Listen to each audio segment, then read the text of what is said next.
contrôle niki jeudi nag avec la transparence qui vaillait qu'il fallait au niveau du conseil constitutionnel organiser nañ ko invité ñëpp ñi nga xam ne ñoom ñooy donc candidats yi war a jongante ci présidentielles yi ñu invité seen représentant seeni mandataires ñu ñëw foofee nga xam ne mooy conseil constitutionnel teewe tirage au sort des candidats ba ñu defee tirage au sort nag am na liste d'ordre bu ñu ficelé bu ñu teg ngir rek candidats yi ñu mën leen a contrôler que njëkk nag ci contrôle yooyu mooy Boubacar Camara nag son contrôle est passé facilement moom Boubacar Camara daanaka moo njëkk validé état bu parrainage yooyu nag moom si wàllu boppam bañ contrôler gis nañ ne parrain ya mu indi mat na sëkk ba tax nag jàll na phase boobule et donc jamono jii nag ça se poursuit mu mel ni ba ñu contrôler file ba ñu tàmbalee procédure bi ba file am na ay candidats yoo xam ne ñoom jot nañoo valider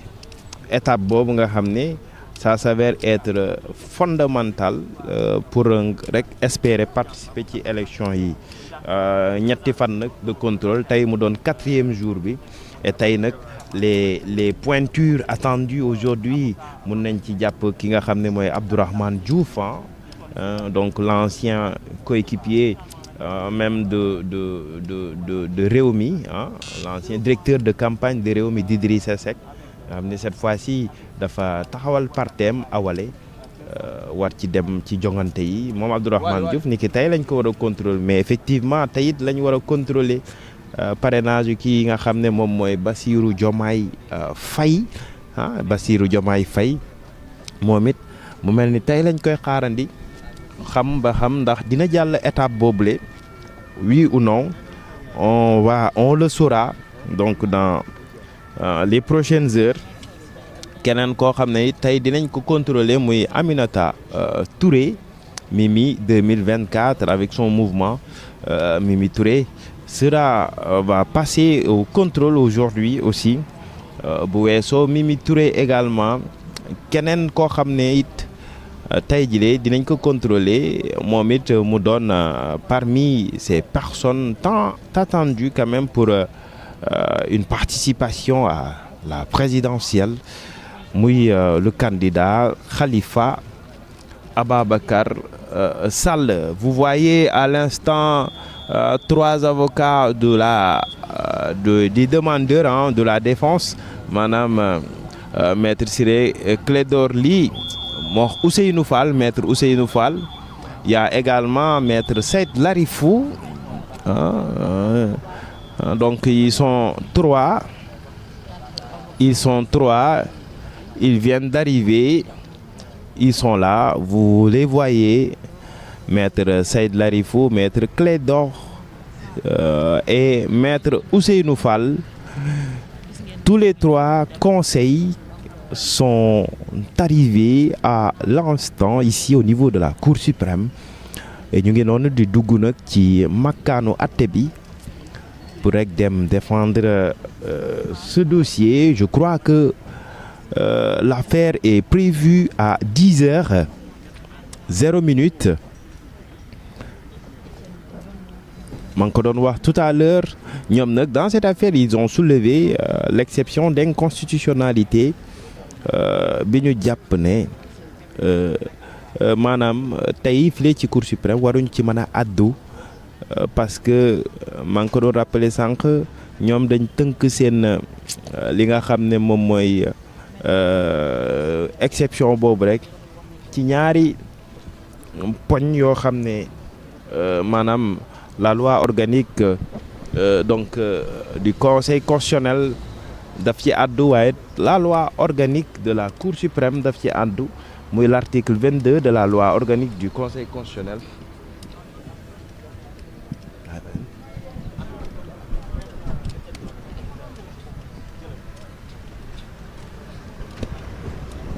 Voilà, donc la loi organique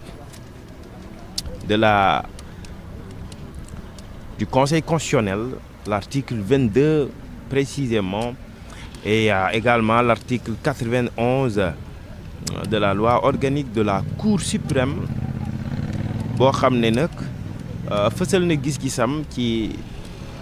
li nga xam ne moom mooy l'exception d'inconstitutionnalité bi nga xam ne les avocats de Ousmane Sonko moom lañ soulevé ci mbir bi nga xam ne ci pourvoi en cassation bi nga xam ne tey nar nañ ko voilà, on aperçoit maître Etienne Dione voilà, qui vient d'entrer également dans les locaux de la Cour suprême mu ngi noonu di dugg. Maître Etienne Dione qui fait également partie des avocats de Ousmane Sonko mu ngi noonu ñuy seen léegi muy dugg. Je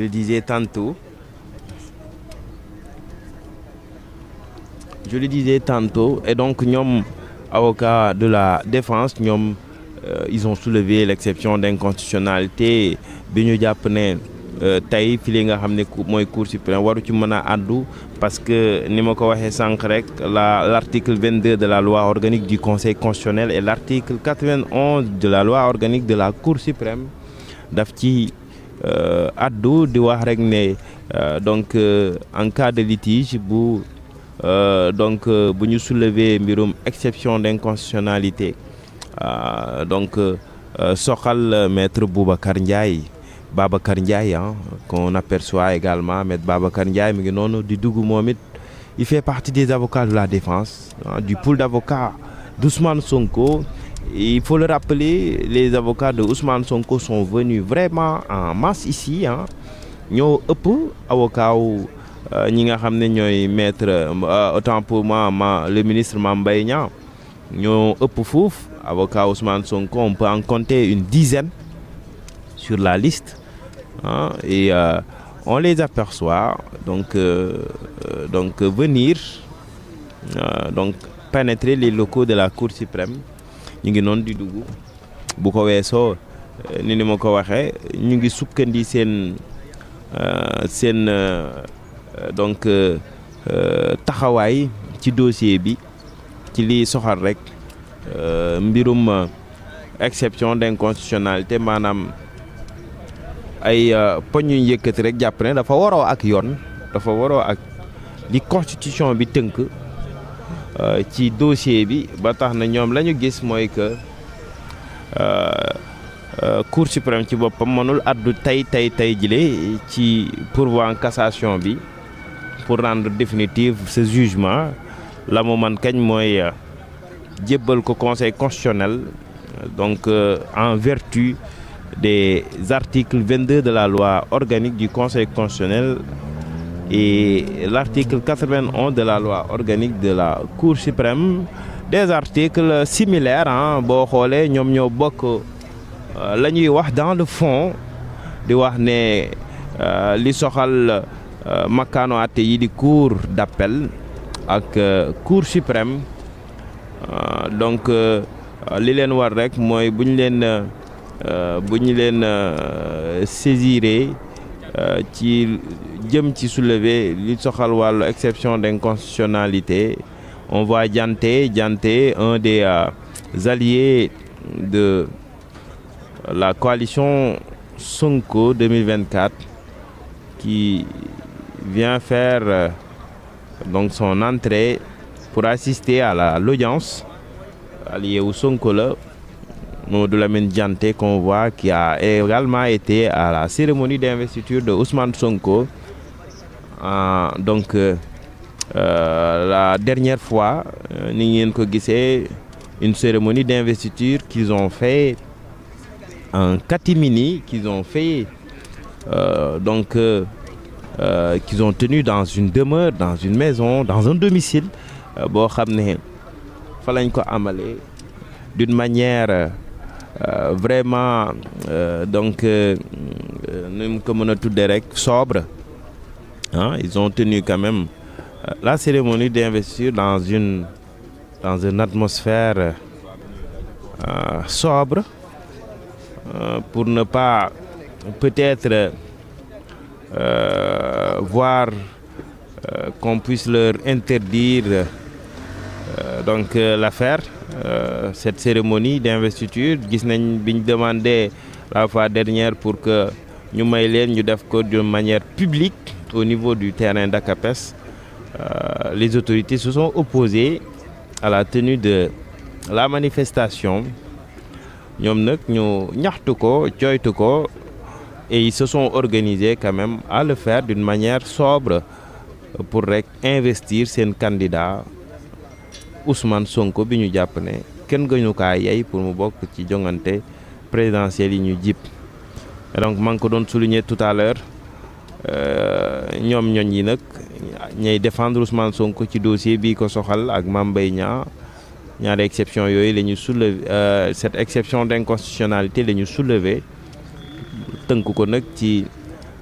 les articles 22 de la loi organique du Conseil constitutionnel waaye l'article 91 de la loi organique de la Cour suprême muy article yoo xam ne ñoo bokk li ñuy wax dans le fond di wax ne makkaanwaate yi di cour d'appel ak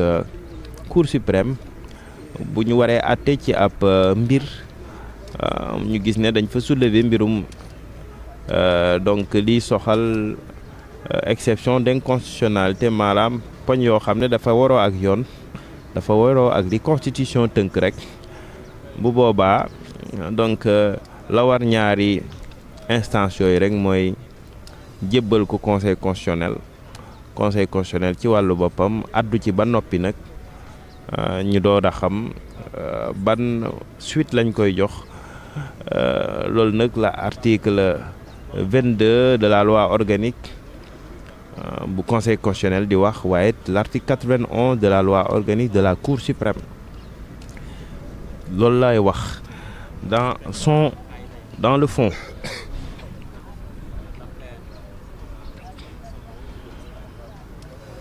maa ngi woon sànq ci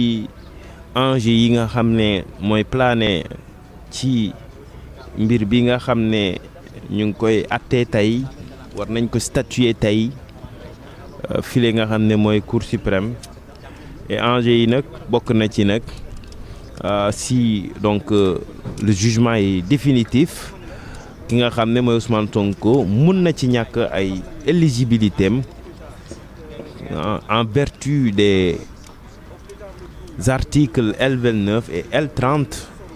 du code électoral bi nga xam ne ñay layal Mame Mbaye Niang jàpp nañu ne effectivement bu jugement bi définitifé rek bu boobaa kile dootul mën a bokk ci joŋante présidentielle yi waaye ñiy layal ñoom Ousmane Sonko jàpp ne amul benn yoon mbirum Mame Mbaye Niang bi amul benn gàllankoor ci participation Ousmane Sonko ci joŋante présidentielle yi nga xam ne ci la ñu jëm le 25 février donc 2024 bi nga xam ne ci la ñu nekk et la ñu mën a gis mën ko jàpp tamit mooy joŋante présidentielle yi nar na neex lool vraiment ci attente yi nga xam ne ñu ngi koy xaar maa ngi rappeler sànq ne le contrôle des parrainages a débuté il y a un moment depuis le vendredi passé donc suite au tirage au sort des 93 candidats yi nga xam ne ñoom ñoo namm bokk ci joŋante bi mu mel nag boobu ba léegi nag y a beaucoup de candidats yoo xam ne recalé nañu leen et dans ce lot figure également des pontes ku ci mel ni Cheikh Bamba Dièye ku ci mel ni Mary Teuw Niane donc ku ci mel ni Birima Mangara donc am na également des pointures yoo xam ne jamono ji gannaaw ba ñu saytoo seen ay parrainage ba pare dañu war a mottali ñenn ñi xëy na dinañ ko trouver dinañ mën a mottali poñ yi nga xam ne maanaam doublon yi nga xam ne saytul nañ leen ko ñenn ñi dinañ ko war a mën a compléter waaye am na ci ñoo xam ne moom jarul sax ñu koy xalaat parce que takku na takkuwaay boo xam ne vraiment pour ñu am ko ci 48 heures gannaaw bu ñu leen notifié que ne war nañ dellu sewaat conseil constitutionnel pour ñu xool loole dina metti lool ci ñoom pour ñu am ce nombre de parrains yi nga xam ne laaj na leen ko ñooñu nag bokk na ci donc ki nga xam ne mooy PDF Pape Djibril Fall avec les serviteurs moom it dañu ko demande rek à ce que mu mottali quelques 13 000 parrains yoo xam ne manqué na ko te mu doon ay doublons ku ci mel ne effectivement Idrissa Seck moom it war na mottali des parrains avoisinés à 1 millier donc bu ko rombul sax donc mu bëri lool ci ay parrains yu mu war a régulariser donc ku ci mel ni effectivement Maître El Hadj Diouf bi ñu wax moom it war na mottali ku ci mel ni PUR on parle de 200 et quelques parrains yu mu war a régulariser donc nombre yooyu effectivement bu dee 200 la centaine effectivement yooyu jafewul pour régulariser xëy na bu ñu góorgóorloo tuuti rek régulariser ko waaye maa ngi ko doon wax ñi nga xam ne moom amuñu benn jafe-jafe ci wàllu parrainage mooy ñi nga xam ne ils ont opté pour le parrainage parlementaire ou des élus donc koo xam ne nag moom parrainage citoyen la demee te amu ci benn jafe-jafe mooy ki nga xam ne moom la ñu njëkk a saytu muy donc le candidat Boubacar Camara nga xam ne mooy ki njëkk a jàll ci contrôle de parrainage yi phase bile moom moo ci njëkk a jàll moom Boubacar Camara nga xam ne moo nekkoon la tête de la liste pour le contrôle des parrainages et donc il a été admis d'office pour cette phase de parrainage Boubacar Camara bu ko weesoo keneen ko admis d'office pour la phase de parrainage c'est Déthié Fall donc du PRP. Il y a également Cheikh Tidiane Dièye de Avenir Sénégal bi ñu bëgg moom it jàll na d'office de la phase de parrainage keneen koo xam ne it jàpp nañ ne jàll na d'office muy le professeur Daouda Ndiaye moom it il est candidat à la présidentielle effectivement Karim Wade qui a été donc contrôlé hier et qui a eu son ticket pour ces phases de parrainage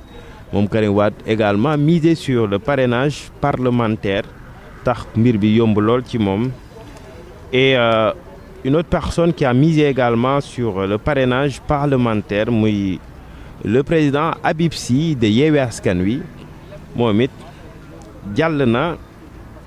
ci li nga xam ne moom moo soxal mbirum parrainage yi donc mu doon juróom benni candidat yi nga xam ne amuñu benn yoon jafe-jafe ngir matal seen parrainage foofee nga xam ne mooy conseil constitutionnel su ko weesoo ñeneen ñu ci bëri nag actuellement ils sont en attente de régularisation des doublons qu'on compte par milliers mu mel ni sax système bi kaas nañu ci ñenn mandataires yi yenn candidats yi ku ci mel ni Cheikh Abdou Bara Mbacké moom keroog également dañu ko recalé ndax le nombre de doublons yi nga xam ne bëri na lool sax tax nag ñu tege côté ñeneen ñi di kaas le fait que leur clé USB soit inexploitable par rapport au parrainage ñu ñaxtu ko également jàpp ne jafe-jafe la ci contrôle yi ndax clé USB ñu leen jox dañ koy indi saytu ko bu ñu ko saytoo gis ne donc dafay xaw a jafe pour ñu xam lan moo nekk ci biir clé USB yooyu noonu et donc bëri na ñoo xam ne dañ leen recalé ci liy soxal wàllu parrainage jëm ci conseil constitutionnel.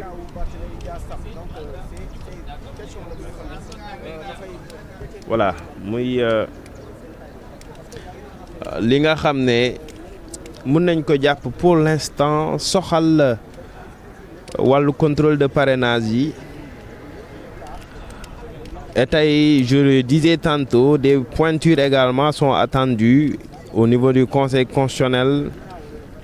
Wax naa ko le cas Ousmane Sonko moom saytooguñu parrainage am du moment que ne le vendredi nga xam ne ci lañ waroon saytu parrainage am ci lañ ko waroon contrôler il s'est avéré que son représentant qui est donc maître Ciré Clédor bi ñu seen sànq file ci cour suprême mu ànd ak maître Seyd Larifou ak maître Ousseynou Fall di dugg ci biir instance bi moom mu nga xam ne mooy teewal Ousmane Sonko foofee ci conseil constitutionnel di ko fa représenté keroog ba ñu waree saytu dossier Ousmane Sonko nag ñëwul woon dafa absenté woon rek ba tax ñu jël dossier bi mettre en stand-by et donc en attendant il va falloir ñu xaarandi ni ki suba le temps que ñu vider toute la liste des candidats qui doivent passer donc au contrôle il va falloir ñu vider liste bi ba pare doog a dellu siwaat ci dossier mu mel nag ñu ci bëri ñu ngi koy xaarandi suba 5 janvier foofee nga xam ne mooy conseil constitutionnel pour rek saytu li nga xam ne soxal na dossier am et tey jii ci jeudi bi mu mel ni ay pointures yu mag également ñu ngi leen di xaar pour ñu contrôler seeni parrainage ku ci mel ni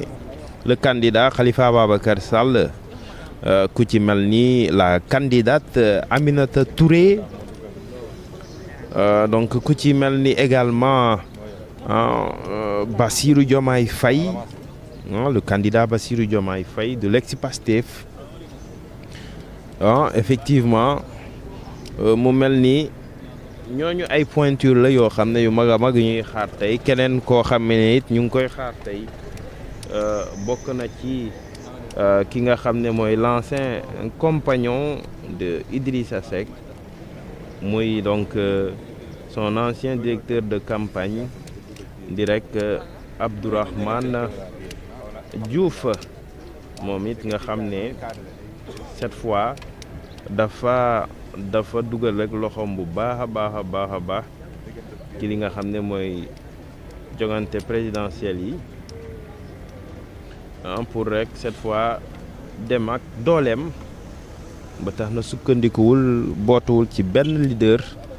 mu jàpp ne moom mate na liggéey ba mu doon def ba tey ji de jàpp na ne bu jiitewul rek kenn waru ko mën a jiite ci guddi yi nga xam ne ci lañu toll Ndongo Ndiaye Thierno Cissé Amidou Thiaw